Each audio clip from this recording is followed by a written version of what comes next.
Ever heard the phrase, too much of a good thing? Well, on today's deep dive, we're going deep into the land of YouTube, where we'll unpack a tale of loyalty gone. A little bit overboard, you could say. It's truly a fascinating case study. Yeah, the internet can really amplify like our emotions and behaviors sometimes, and this story really throws a spotlight on that. For sure. So, okay, let's set the scene a bit. We've got Patty Conroy. He's a YouTuber who's really leaned into this whole King of the North persona, Yeah. Like imagine a digital kingdom, but built on banter and like all these inside jokes. Exactly. And it's in this online world that we encounter our other main player in all of this, Hedgehog Man Live. Okay. Or Craig, as we'll call him, to, keep things clear. Right, great. This guy, let me tell you, this guy takes being a fan to like a whole new level. And it all starts with something I think a lot of us have probably seen before, a GoFundMe campaign. Yeah. But in this case, it really sets the stage for this whole saga of like digital devotion. Yeah. GoFundMe campaigns, I think, can be surprisingly revealing in a way, wouldn't you say? They give this very public glimpse into people's motivations, especially when it's something like supporting an online personality, right? Okay, so picture this. So Patty's friend, Scotty G, he needs a little bit of a financial boost. So they decide to launch a GoFundMe. And the goal, a modest 50 quid. Just enough to, get by, right? Yeah. A very reasonable request, especially in the context of, like you said, just a friendly gesture, not really the stuff of grand pronouncements or displays of loyalty, right? Right. But for Craig, Yeah. this is his chance to shine. This is it, his moment to prove his unwavering, allegiance to the King of the North, right? And this is where it really gets interesting because instead of just like donating the requested amount, Craig goes on this whole internal odyssey about how much to actually give. It's true. This whole internal struggle that he's going through, this is like a key element here, right? It really suggests that, to Craig, this wasn't just about simply helping out Scotty G. It was about what the act of giving itself represented. You see, it was a public declaration of his connection to Patty, you know what I mean? Totally. It's like he's trying to literally quantify his loyalty. Yeah. Like with every single pound he considers adding to this donation. Yeah. 50 pounds. Please, that's amateur hour. 100? Getting warmer? But does it scream like, I'm your ride or die? Not quite. And that brings us to the grand finale. The, what's the word? The pièce de résistance, I guess, of this whole performance of loyalty. A donation of 150 pounds sterling. 150. That's 3 times the requested amount. For someone who seems to consider himself part of the inner circle, you'd think he might have, actually read the GoFundMe description. It does kind of make you wonder, right? Was this really truly about helping out Scotty G? Or was it, as you were saying, a very public, very deliberate attempt to try and secure a place in Patty's world, regardless of what the actual need was? And you know what they say? There's no accounting for taste. Or, in this case, maybe a slight lack of common sense. Perhaps. But what I think is so fascinating is that this is really just the tip of the iceberg here. This single act, as over the top as it might seem, it's actually the catalyst for an even more intense display of, shall we say, digital devotion. Oh yeah, this is where it really gets good. Because the donation, which, okay, is pretty impressive in its misguided generosity, is really just the beginning of Craig's grand plan, you could call it, to prove his loyalty. Like he's unlocked a new level of fandom and there's no going back. Right. Yeah, it's a classic example, I think, of what happens when someone feels like they've received even just a little bit of attention, a little validation, and then they crave more. And very often that can lead to even more extreme behavior. And boy, does Craig deliver on the extreme behavior front. First up, we have the infamous voicemail to Patty. Ah, yes, the voicemail. A masterclass in social awkwardness forever immortalized on the internet. Can you imagine being Patty? Like you're just casually scrolling through your voicemails and then bam, you get hit with this rambling monologue from this guy you barely know, narrating like every single thought he had about donating to your friend's GoFundMe. And it's not even just a simple like, hey man, just donated, hope Scotty G's doing all right. This was practically a Shakespearean sonnet, but dedicated entirely to his unwavering loyalty. A tad much, don't you think? Loyal to the king. Forever may he reign. Oh, man. It's almost painful to imagine. The earnestness is, it's definitely difficult to ignore, but I think what I find most intriguing about it is that this is a shift in Craig's behavior. He's gone from a grand gesture, right, the donation, to something much more personal and, dare I say, a little invasive even. Totally. Yeah, like he's trying to force this deeper connection that might not even really be there. And it doesn't stop at the voicemail. Oh no, Craig's on a roll now. He decides it's time for, get this, a complete YouTube makeover. The rebranding. Yeah. Fascinating choice, isn't it? It's almost as if he's trying to, like, subsume his own online identity into Patty's sphere of influence. He changes his YouTube bio to, and I quote, loyal servant of the King of the North, Patty Conroy. He even updates his banner with this rather poorly photoshopped image of himself alongside Patty and Scotty G. Oh, man.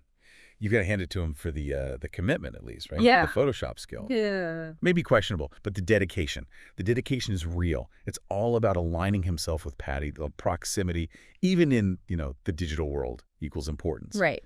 And then, to top it all off, we have the poetic stylings of Hedgehog Man Live. Yes, the poetry. Because who needs Shakespeare, really, when you have Craig waxing lyrical about the ins and outs of Scotty G's extended stay on Patty's couch?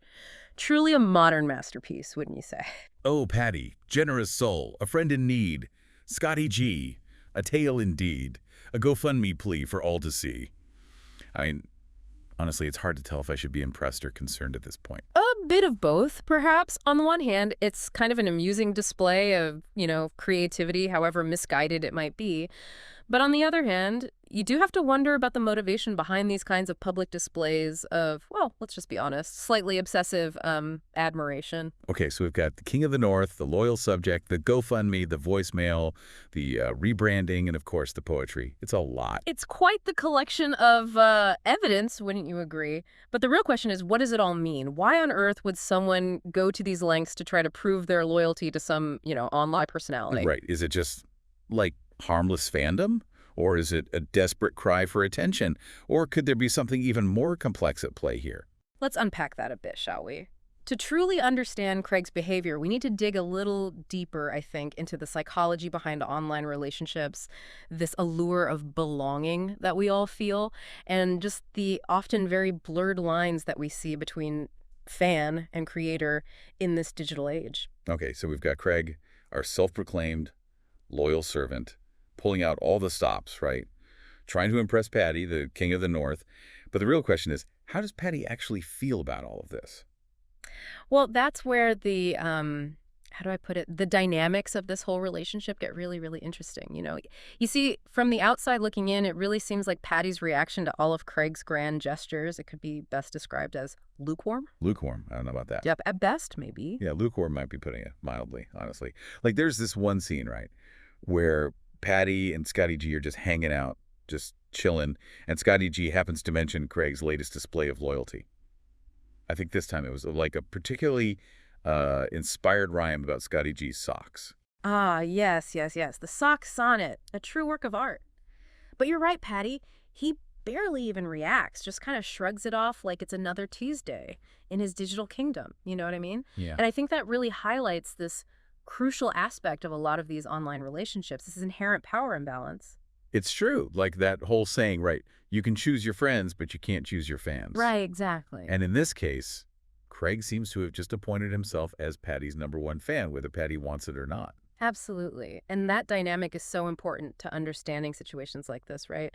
Because you have Craig, who's built up this perception of this deep, deep connection with Patty, but it's based largely on his own consumption of Patty's content, right? Like he's constructed this whole narrative in his own head about their relationship, but it's totally one-sided. Totally. Like he's living in a fan fiction of his own creation, and Patty's like an unwilling character, Exactly. And the more that Patty ignores him, the harder Craig seems to try to get his attention. It's a vicious cycle, really. It really is. It's this vicious cycle, right? The lack of reciprocation just fuels this need for validation, which then leads to even more extreme behavior, which, as you can imagine, just leads to further withdrawal. And it makes you wonder, what is driving Craig here? Is it really as simple as just, like, wanting attention? Or is there something more to it, something deeper going on? That, my friend, is the million-dollar question, isn't it? And to really get to the bottom of that, I think we need to dig a little deeper into the whole psychology of these online interactions. Because you see, the internet has this way of really blurring the lines between, our real lives and our digital personas, creating this illusion of closeness, especially when it comes to content creators and their audiences. Oh, totally. It's like that feeling you get when you've been like binge watching a YouTuber for months on end, and you start to feel like you actually know them personally, even though you've obviously never met in real life.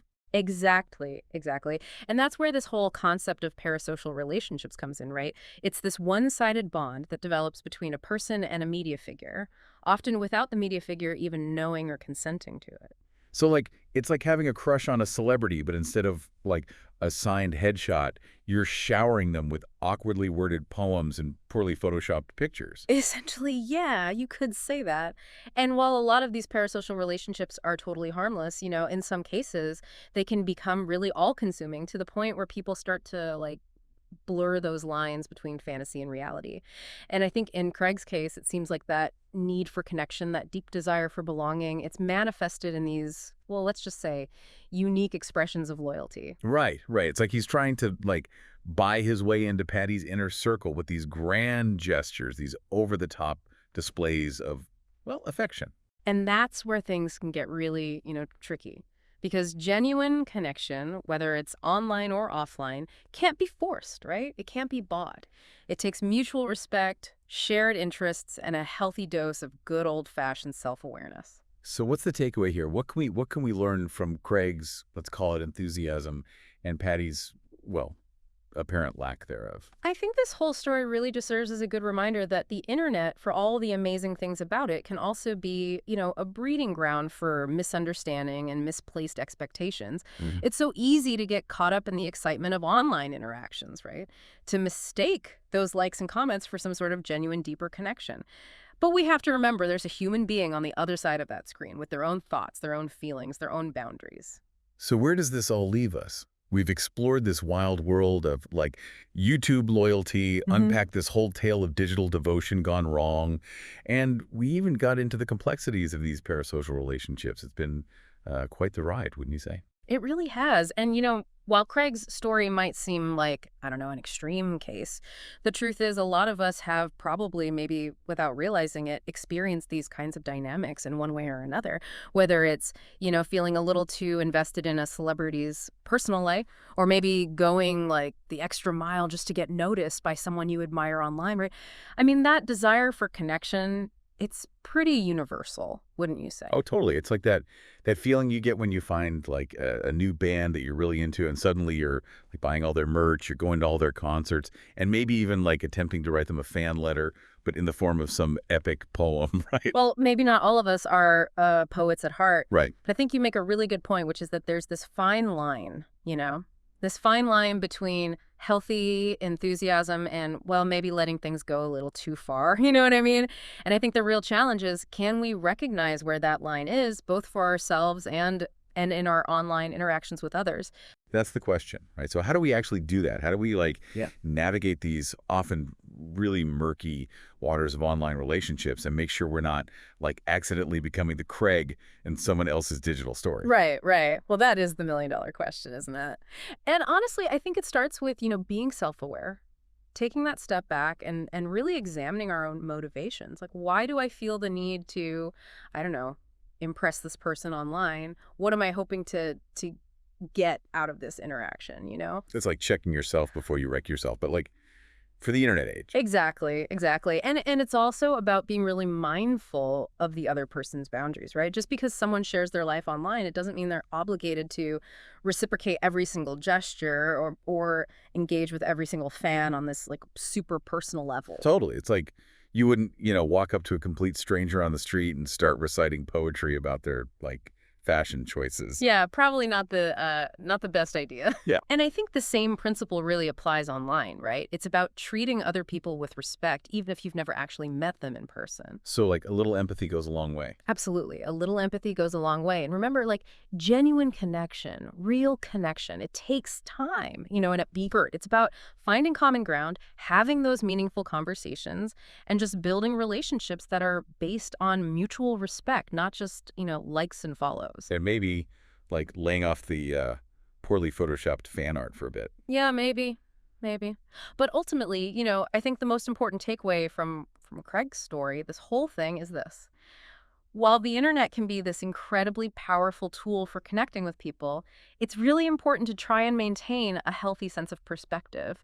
Remember that there's a whole world out there beyond our screens, right? A whole world full of opportunities to make real, meaningful, in-person connections. So I guess what we're saying is the next time you find yourself getting maybe a little too invested in your favorite online personality, just remember Craig's tale of, misguided loyalty. Take a deep breath. Step away from the keyboard, maybe go for a walk, touch some grass. Exactly, exactly. Touch grass, touch some trees, You might be surprised at the connections you make when you actually log off and look up for a change. And on that note, we're going to leave you to ponder your own digital adventures. Until next time, keep it real, keep it respectful, and remember, sometimes those most valuable connections are the ones that we forge offline, in the real world. Until our next deep dive, happy exploring, everyone.